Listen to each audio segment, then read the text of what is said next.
I was asked on Vogue magazine, crazy interview, 17 questions. The very last question I got was, Dr. DeMartini, if there's anybody in the world you could be, who would it be? And I'm thinking, what the hell kind of question is that? I said to him, I have no desire to be anybody but Dr. DeMartini. So why would I want to be anybody but me? Why would I want to be second at somebody instead of first at me? And they kind of went, oh, okay. Most people say this or that. And I couldn't understand why they would think like that, because the magnificence of who you are is far greater than any fantasies that you'll compare yourself to or try to be. And many people minimize themselves as they walk through the street or in the mall or something. They see somebody, they go, oh, that person's more successful or more intelligent, or that person's got more money, or that person's got a more stable relationship, or that person's more socially savvy or got a bigger network, or they look more fit, or they're more inspired or spiritual or something.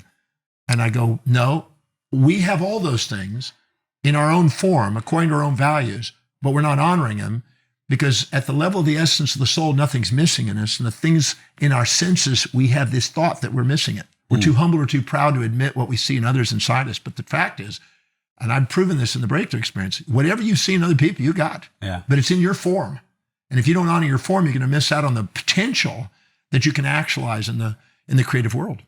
So I guess it seems to me like a fine balance between being inspired by others to own their traits that you want to maybe improve in yourselves, but honoring who you are at the same time. Well, the owning of the trait is not the denial of you having it. It's the realization of what form it's already in. Right.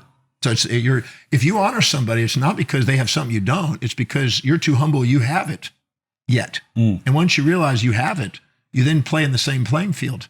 I mean, I've had many students have been to the breakthrough experience that have gone through owning the traits, the greats, as I call it, and realizing whatever they see in them, where they have it. When they actually get through with doing it, amazing stuff happens. I had a young lady that was basically trying to own the traits of Beyonce, and she's an up-and-coming pop star. 2.5 weeks later, Beyonce contacted her, asked her to sing in her home. Wow. And do a performance there. That kind of stuff happens because when you value you, so does the world. But if you're basically devaluing yourself because of comparison instead of honoring yourself because of living congruently, you're going to miss out on the potential and opportunities that are around you that you can't see. And how do you really know yourself?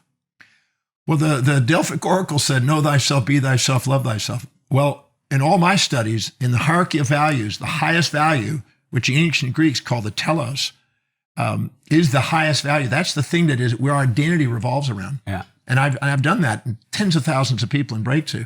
When we go through the value determination and we identify the top one, I ask, how many of you right now can see that your life and identity revolves around that top one? And they all put their hands up. I said, well, that yourself is that. It's an expression of what that is. And that could be morphing and transforming through life as you go through life. But whatever it is, your identity is going to mold around that. So if you're a young boy and you're into video games and you love a particular video game, you may identify yourself as that individual.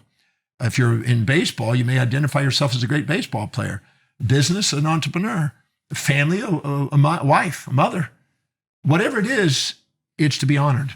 None of it is greater or lesser than anything else ultimately. Yeah. Although society labels it so based on the values of the collective. And our collective conformity constricts our enormity. And that is really, sounds like a greater part of your Values Factor book. That's one of the primary purposes of it, to help people liberate themselves from the conformity.